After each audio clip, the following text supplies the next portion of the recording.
Bien. Bismillahirrahmanirrahim. Donc, on va continuer la leçon. Donc, c'est la partie 2 de la logique. Et on va traiter la négation d'une proposition et les lois de Morgan. Donc, on va voir les lois de Morgan. Et les différentes méthodes de raisonnement. À savoir, bon, il y a le contre-exemple, puis la contraposée, le raisonnement par équivalence, le raisonnement par disjonction des cas, le raisonnement par l'absurde et finalement le raisonnement par récurrence qui est très très important parce que donc quand on va traiter le chapitre des suites, toujours il y a le raisonnement par récurrence parce que ce raisonnement toujours il s'impose lorsqu'il y a l'ensemble des entiers naturels n et il se fluctue selon des étapes bien définies. Donc le raisonnement par récurrence, donc il est utilisé cette année et surtout l'année prochaine, lorsque vous allez voir les suites numériques. Vous allez voir les suites numériques cette année et l'année prochaine au niveau du national. Alors, bon, je commence par la négation d'une proposition ou bien d'une fonction propositionnelle. Alors, la négation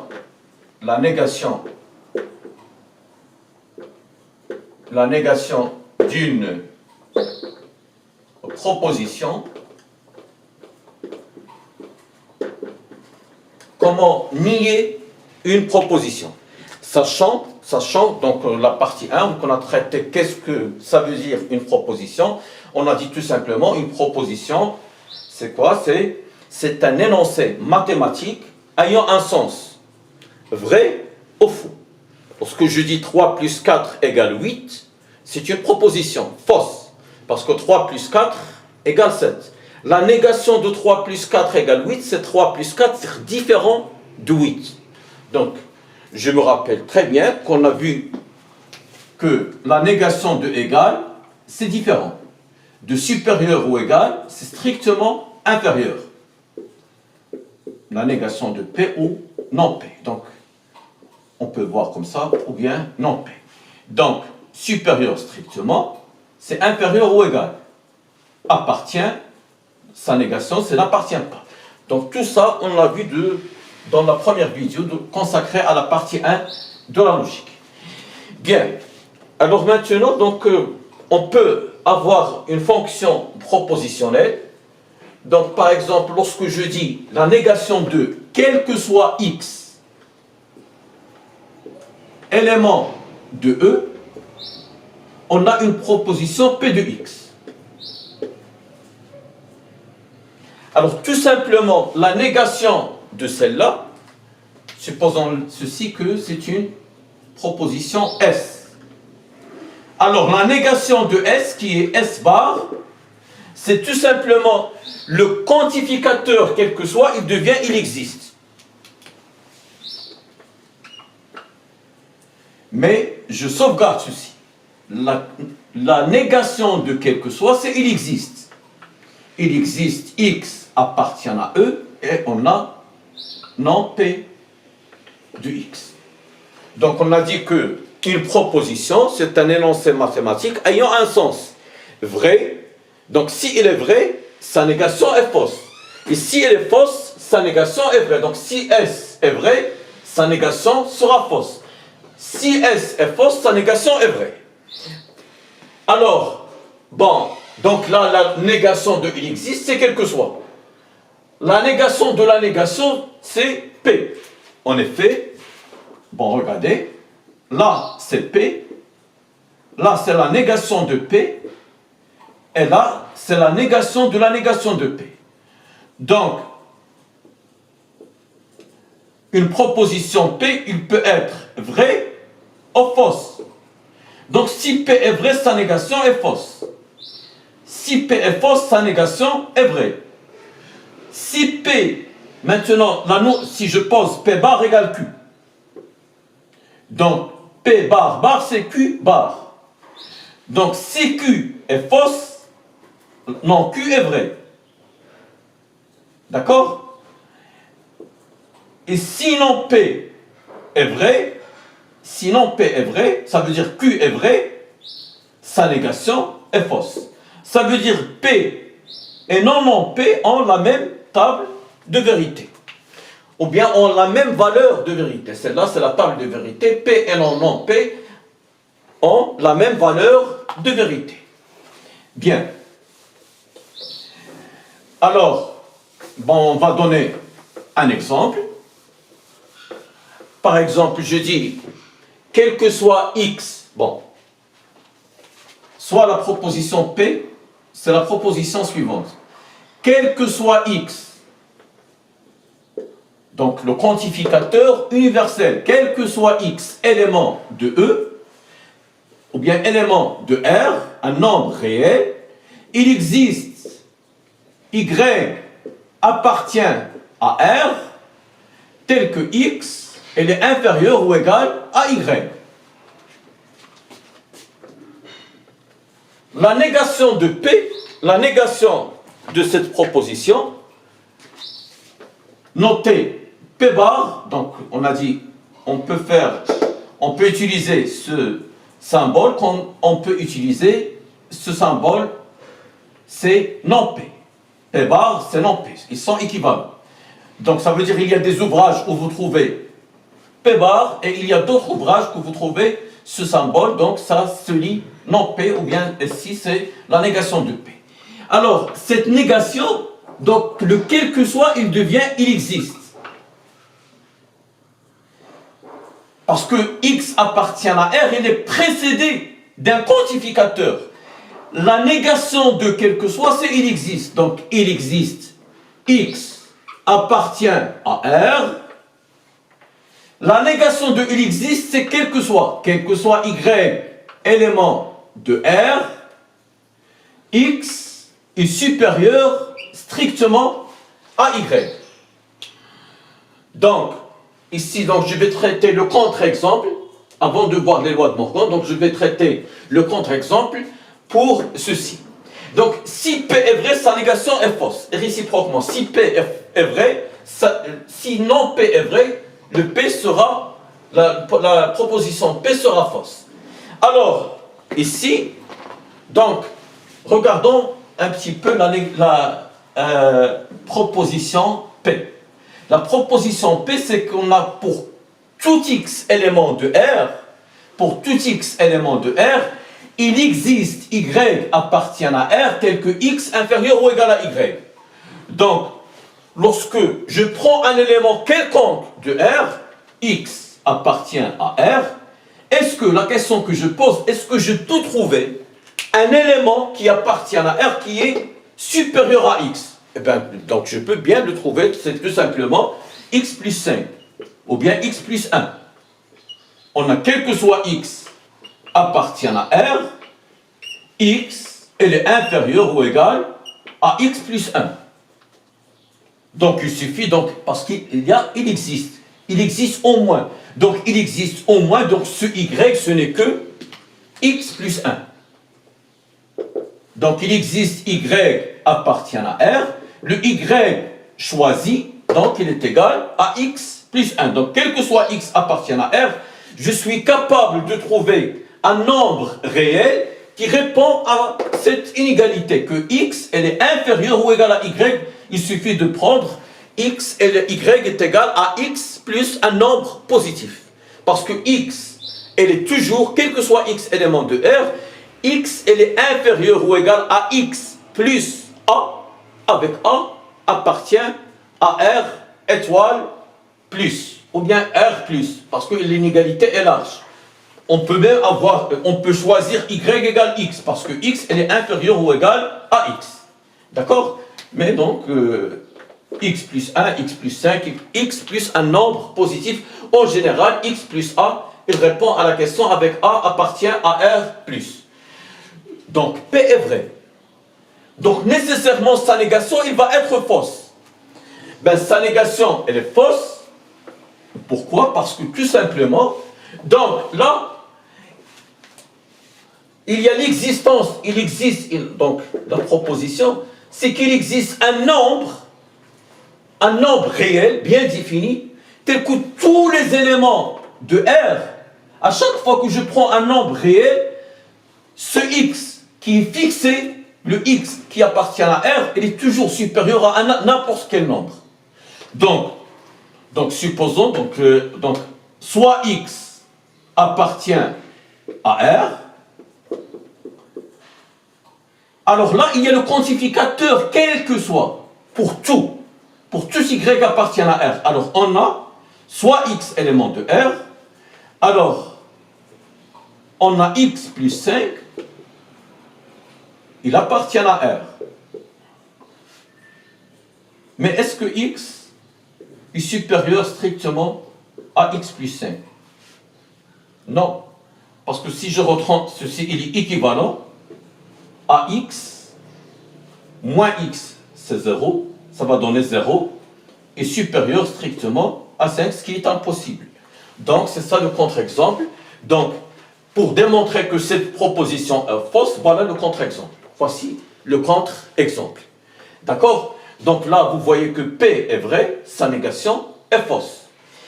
Alors maintenant, donc, je vais voir que veut dire les lois de Morgan. Donc, la négation d'une proposition, et là, c'est la négation d'une fonction, d'une proposition. Donc, on a vu tout simplement 3 plus 4 égale 7. Sa négation, c'est 3 plus 4 différent de 7.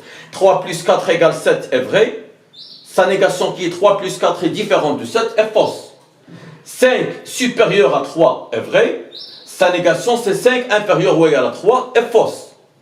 D'accord? Donc là, tout simplement, donc il y a la négation d'une proposition et la négation d'une fonction propositionnelle. La voilà donc. Et on a démontré que P est vrai. Donc nécessairement sa négation est fausse. Et on a procédé par la méthode du contre-exemple. Le contre-exemple nous permet, le contre-exemple le voilà. Donc là, j'ai un, voilà, donc j'ai pris un X. Est-ce que quel que soit Y appartient à R, est-ce que quel que soit Y appartient à R, le Y, il est inférieur à X? Ben non, parce que si je choisis Y est égal à X plus 5, ben X n'est pas supérieur à X plus 5, c'est un contre-exemple. Alors maintenant, on va voir les lois de Morgan. Les lois de Morgan. Alors, ces lois, bien, alors les lois de Morgan, donc, si on a P et Q, la négation de P et Q, elle est équivalente à non P ou non Q. Et la négation de P au Q, c'est exactement, si je veux démontrer la négation de P et Q est vraie, il suffit de démontrer que la négation de P ou la négation de Q est vraie. Et la négation de P au Q, elle est équivalente à la négation de P et la négation de Q. Ben, tout simplement, donc là, je vous invite, donc lorsque vous voyez la vidéo, donc, à utiliser tout simplement pour voir cette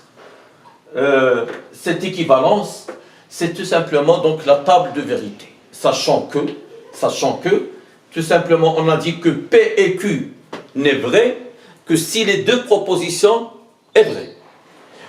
Et donc, on a donné un exemple concret, donc c'est l'exemple de j'ai de l'argent, j'ai faim, j'irai au restaurant. Donc, je ne peux pas aller au restaurant si je n'ai pas d'argent. Je ne peux pas aller au restaurant si je n'ai pas faim. D'accord? Et je ne peux pas aller au restaurant si je n'ai pas faim et je n'ai pas d'argent. Mais la seule condition où je peux aller au restaurant, c'est lorsque j'ai faim et j'ai de l'argent, j'ai des moyens. C'est le « et », c'est la conjonction. Donc la conjonction n'est vraie que si les deux propositions sont vraies. Et on a donné un exemple du « ou » et on a vu que le « ou » n'est faux que si les deux propositions sont fausses. Donc je vous invite à tout simplement à faire la table de vérité de la négation. Bon, on va faire la première. Donc on va faire la première et vous allez faire la seconde. Bon. Alors, là j'ai P, Q, j'ai le P, le Q, non P, non Q. Là, j'ai le P et Q. Et là, c'est la négation de P et Q. Et finalement, la négation de P ou la négation de Q. Donc on va voir que on va avoir les mêmes valeurs de vérité de P et Q bar et non P ou Q bar. Et vous allez faire vous seul pour la deuxième. Alors, les 4 possibilités que je peux avoir,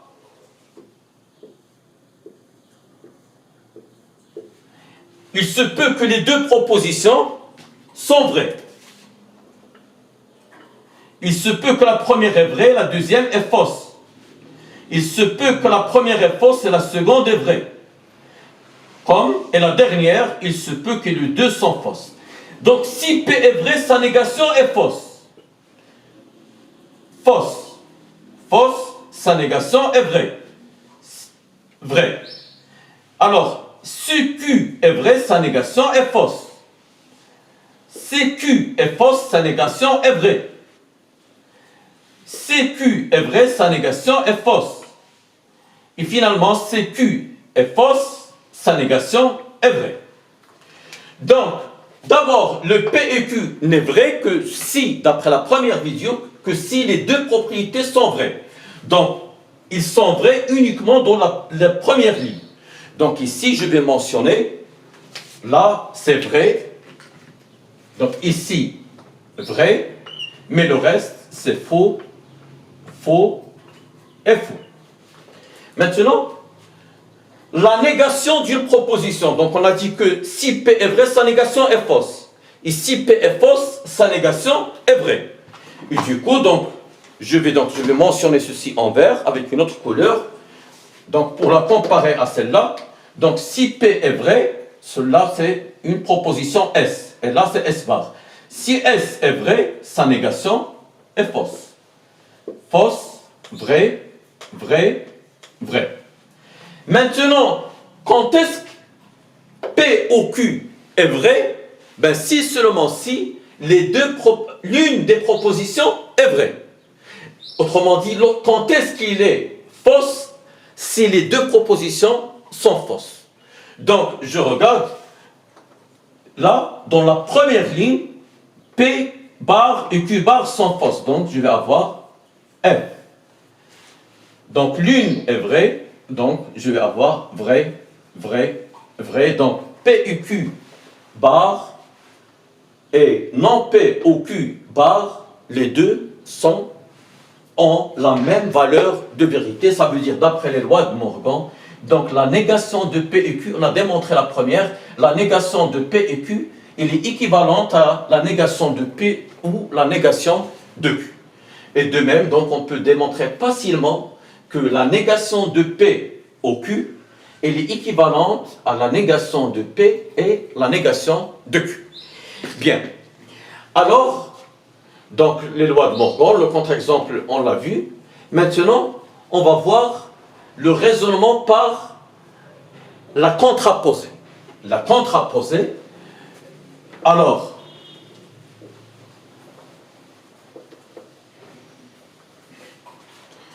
bon, la contraposée, donc, le principe de la contraposée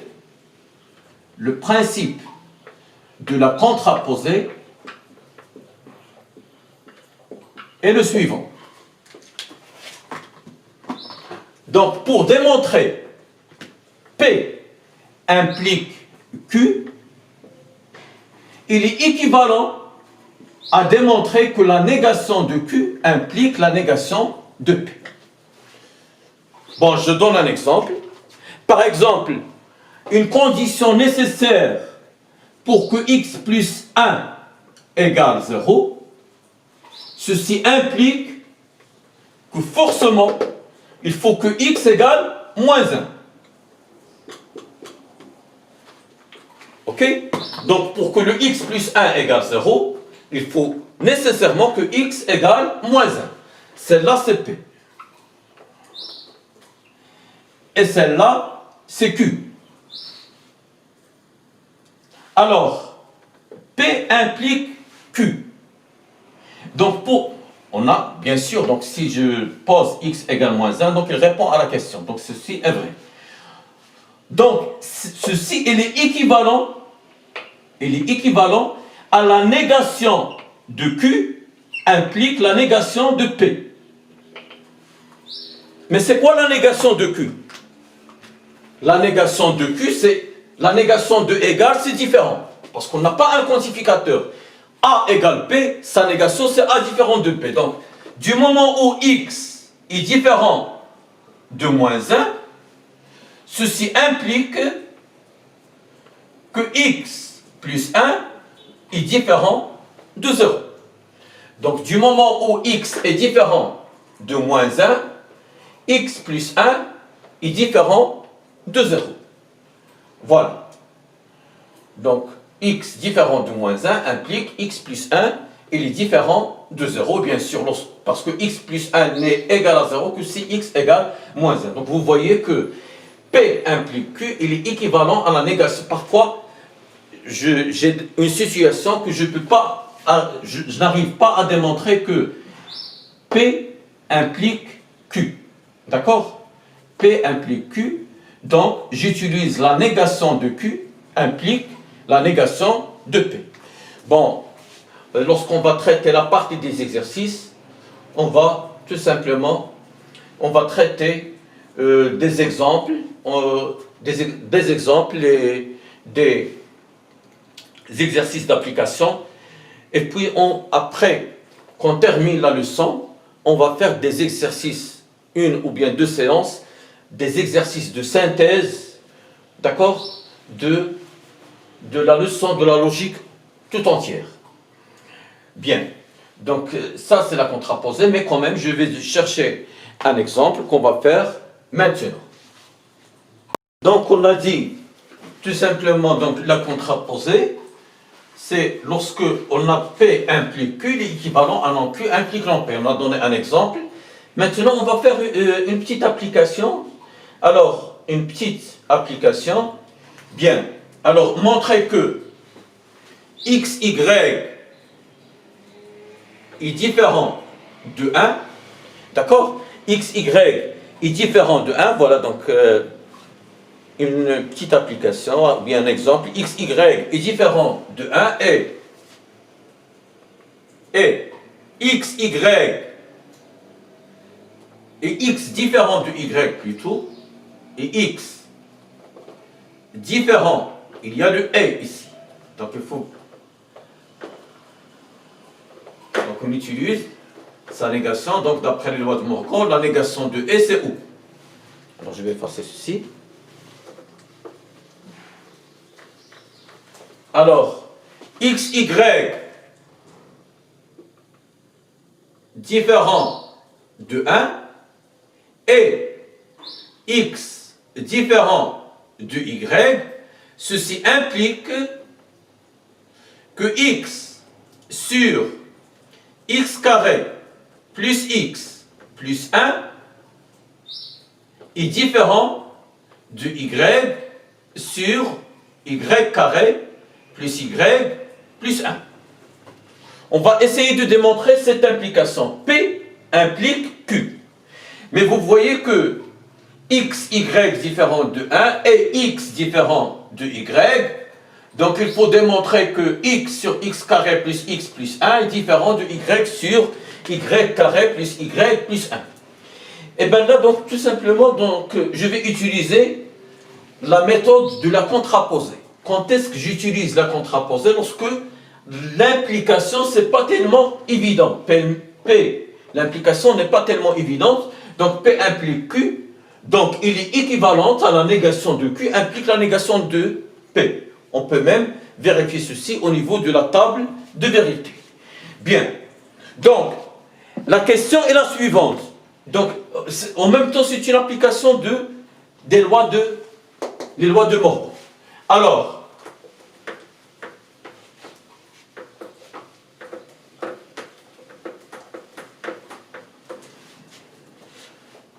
donc, P, voilà P. P c'est x, y différent de 1 et x différent de y. Ceci implique que x sur x carré plus x plus 1 est différent de y sur y carré plus y plus 1. Donc c'est un bon exemple parce qu'on va traiter la négation d'une proposition, d'accord? Les lois de Morgan, la négation de et, il devient ou, et en même temps la contraposer. Alors, pour démontrer ceci, d'après la contraposée, il suffit, alors, pour démontrer cette implication, il suffit de démontrer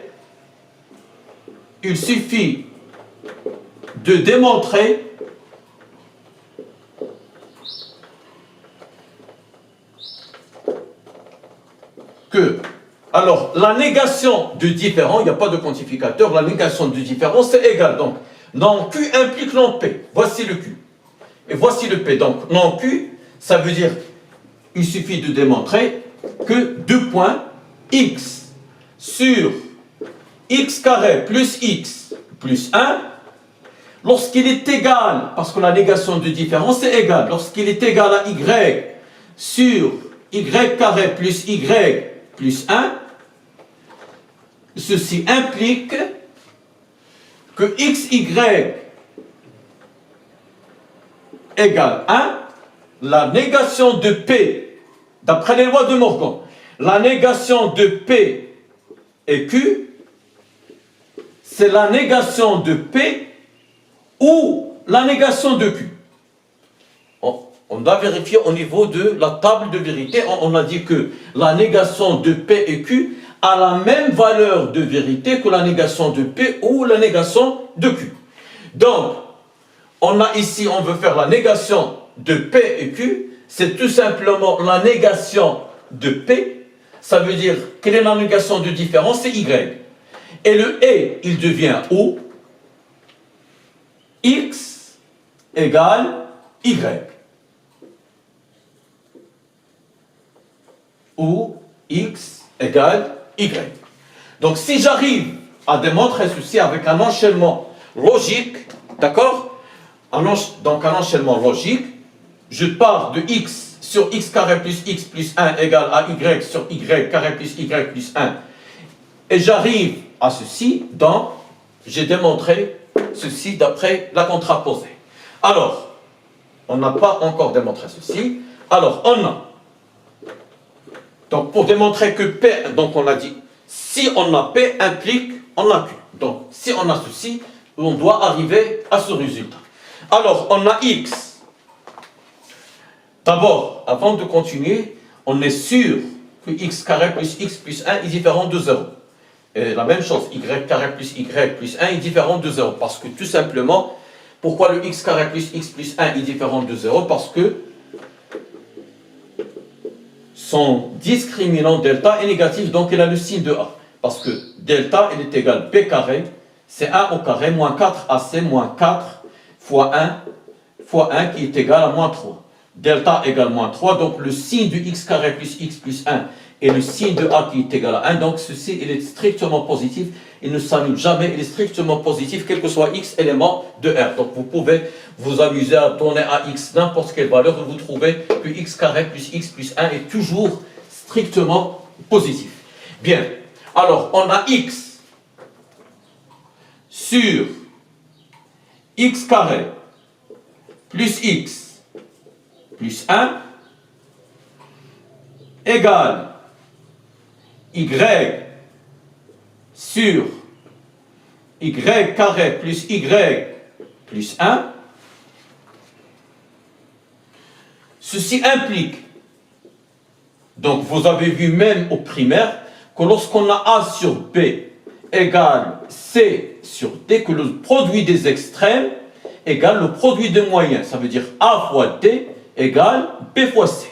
Ça veut dire quoi? Ça veut dire tout simplement que X facteur de Y carré plus Y plus 1, elle est égale à Y facteur de X carré plus X plus 1. Donc ceci implique, je développe, d'accord? Je développe, donc x, y carré, plus xy, plus x, elle est égale x carré y, plus xy, plus y.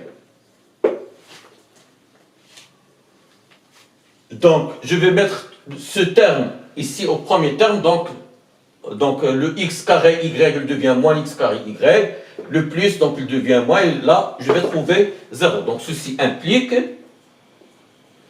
que xy carré plus xy plus x moins xy carré moins xy moins y égale 0.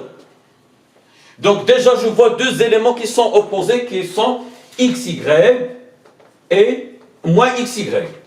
Donc il me reste xy carré moins xy,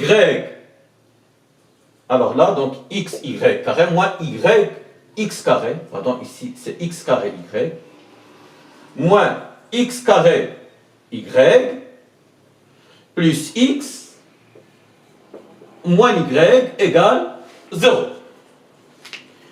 Bien. Je continue. Alors, ici, je peux factoriser dans les deux premiers termes par xy. Donc, ceci implique que xy, facteur de y moins x, plus x moins y, ben je peux l'écrire, c'est tout simplement moins y moins x égale 0. Parce que lorsque je supprime les parenthèses, je vais avoir moins y, et le moins avec le moins, il devient plus. Donc, je vais avoir moins avec le moins, c'est plus x moins y. Pourquoi? Parce que je vais tout simplement factoriser par y moins x. Alors, donc ceci implique que y moins x, facteur de xy moins 1 égale 0. A fois b égale 0. Quand est-ce qu'a fois b fois c fois d fois e égale 0? Lorsque l'un de ces facteurs est nul. Donc on peut généraliser ceci, a fois b égale 0, si seulement si, parce que c'est une condition nécessaire et suffisante, a égale 0 ou b égale 0. Autrement dit, si a égale 0 ou b égale 0, donc on va trouver tout simplement que a fois b égale 0. Donc, quand est-ce que ceci est vrai? Ben, tout simplement, si y moins x égale 0, ou xy moins 1 égale 0. Donc, y moins x égale 0, ceci implique que x égale y.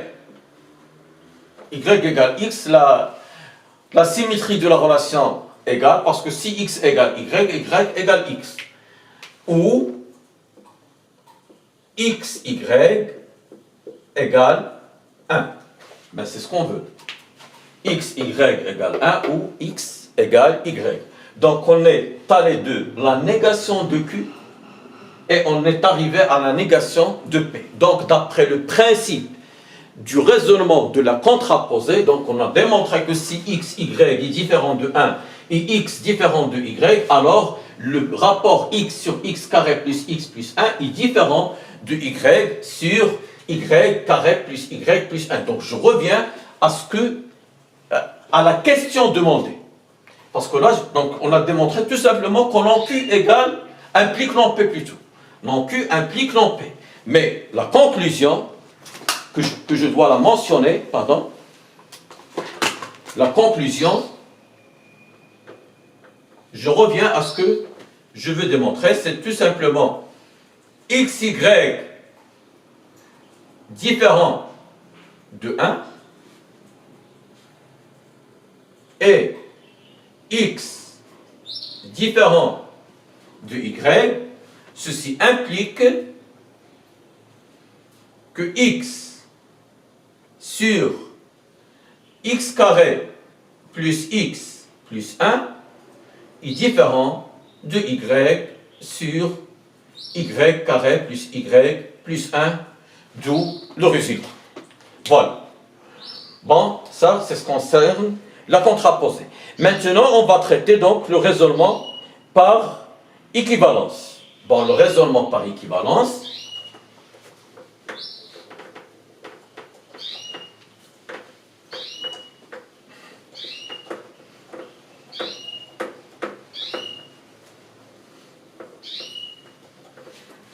donc d'abord le principe du raisonnement. Donc, si je veux démontrer une proposition P est vraie, donc si on va avec des enchaînements logiques P équivalent à P1, équivalent à P2, équivalent jusqu'à Pn, et je trouve la proposition Pn est vraie, donc la proposition demandée est vraie. Bon, ou bien si on veut démontrer que P est équivalent à Q, il faut démontrer que P implique Q et Q implique P. D'accord? Lorsque je veux démontrer que deux propositions sont équivalentes, il faut démontrer que P implique Q et Q implique P. Ou bien si il me donne de démontrer que P est vrai, il suffit avec un enchaînement logique P équivalent à P1, à P2 jusqu'à Pn, il suffit de démontrer que Pn, si on arrive à Pn est vrai, donc par équivalence P est vrai. D'accord? Parce que l'équivalence n'est vraie que si les deux propositions sont vraies, ou bien les deux propositions sont fausses. Donc si P est vrai, si je veux démontrer que P est vrai, et on est allé avec une équivalence et on est arrivé à Pn est vrai, donc P, elle est vraie. Bon, je vais donner un exemple. Bon, l'exemple, donc tout simplement c'est un exercice d'application pour les sciences maths, pour les sciences X, mais c'est un petit exemple pour les sciences maths. Alors là, donc pour quelle valeur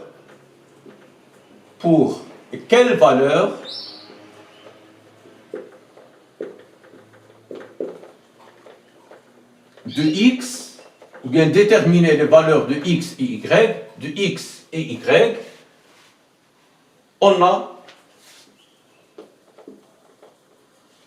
alors,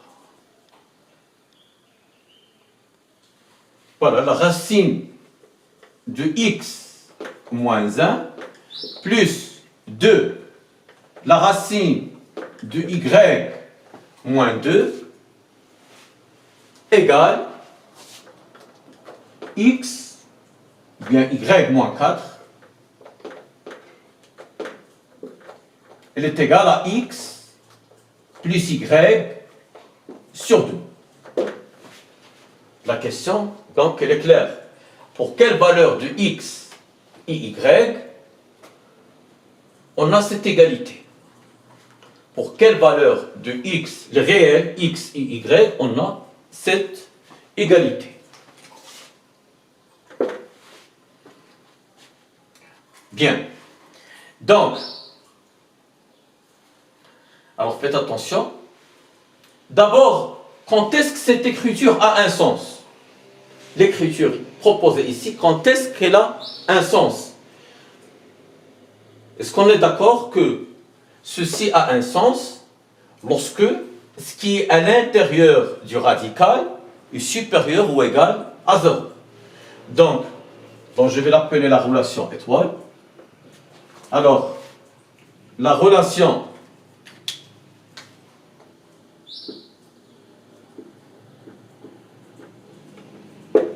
étoile a un sens. Vous avez vu ça en 3e année collège, que la racine d'un nombre n'est définie que si ce qui est à l'intérieur du radical est positif. Donc, si on a un nombre, si on a une expression algébrique, il faut que cette expression algébrique doit être supérieure ou égale à 0. À un sens, ben si seulement si,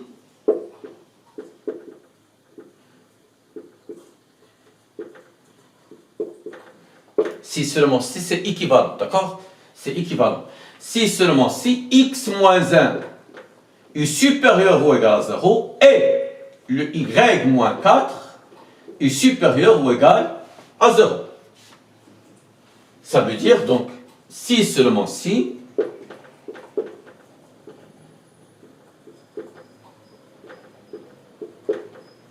x est supérieur ou égal à 1 et y est supérieur ou égal à 4. Bien, maintenant je vais déterminer les valeurs pour de x et y, qui est tel que x appartient à 1 plus l'infini et y appartient à 4 plus l'infini, tel que cette écriture a un sens. Alors, faites attention, donc on a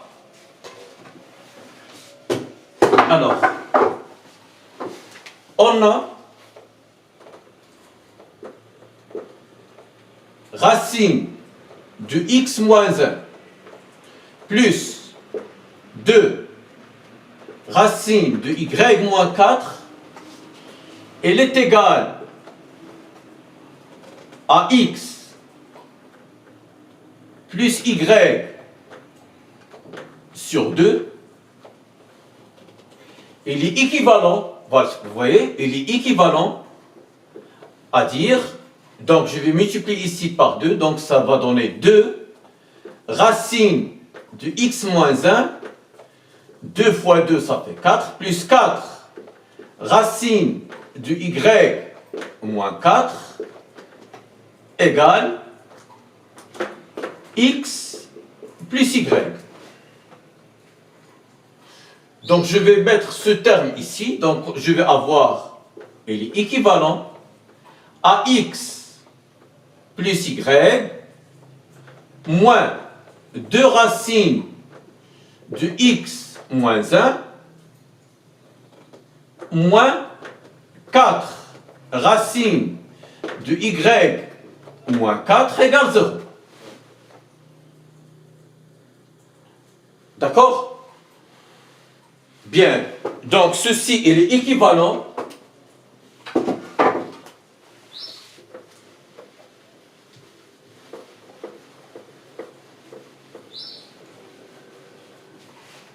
alors ceci il est équivalent à x moins 2 racines de x moins 1 plus y moins 4 racine de y moins 4 égale 0. Bien. Donc, ceci il est équivalent. Donc ici, je vais ajouter 1 et retrancher 1. Donc, c'est x moins 2 racines de x moins 1 moins 1 plus 1. Et là, donc, voilà. Donc ici, je vais retrancher 4 et ajouter 4. Y moins 4 racine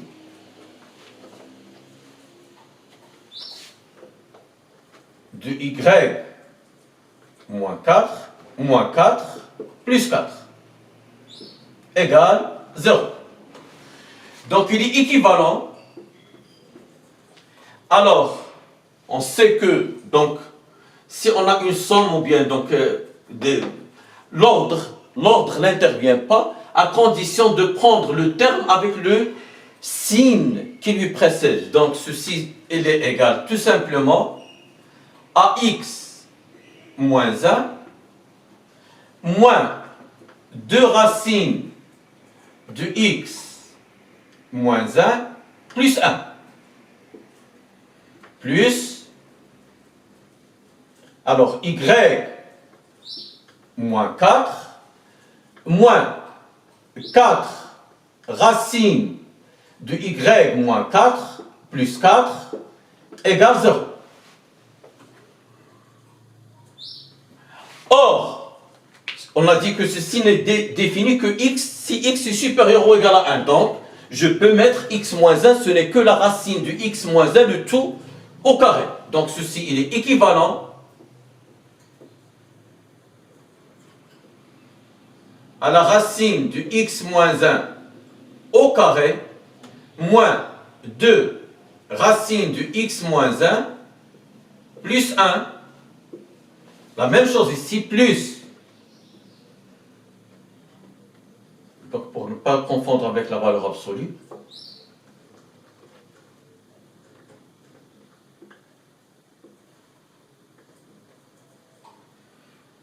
La racine de y moins 4 au carré.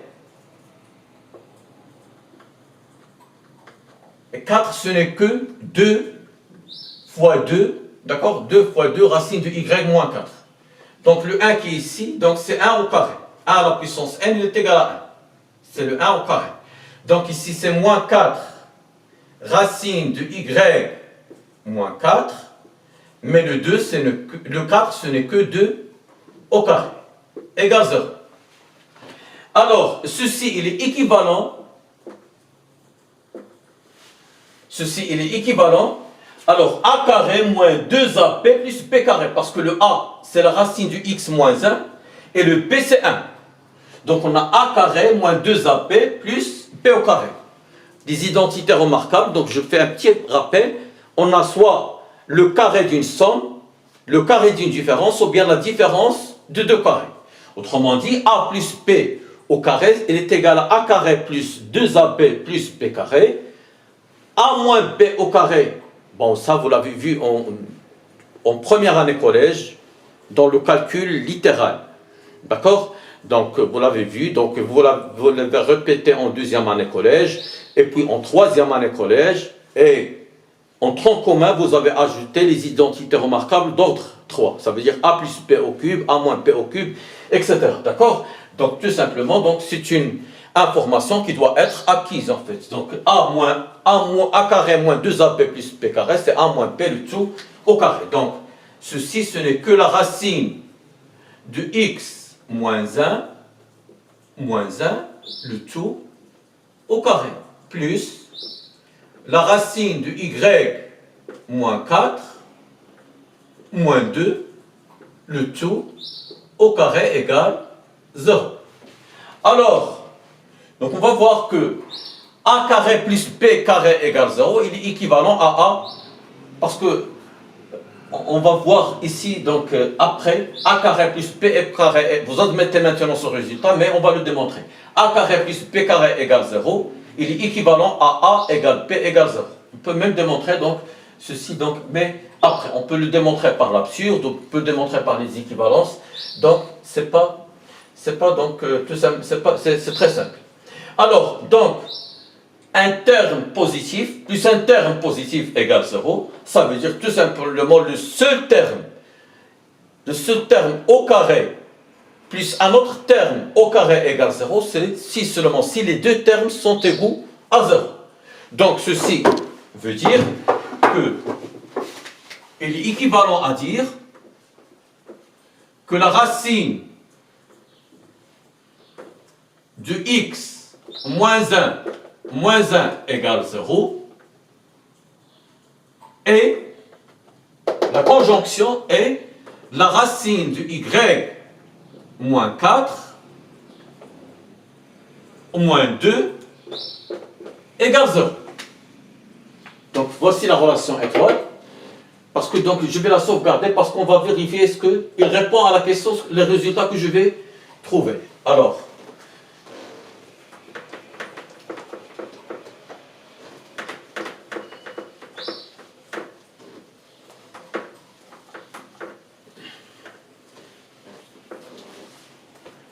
bien.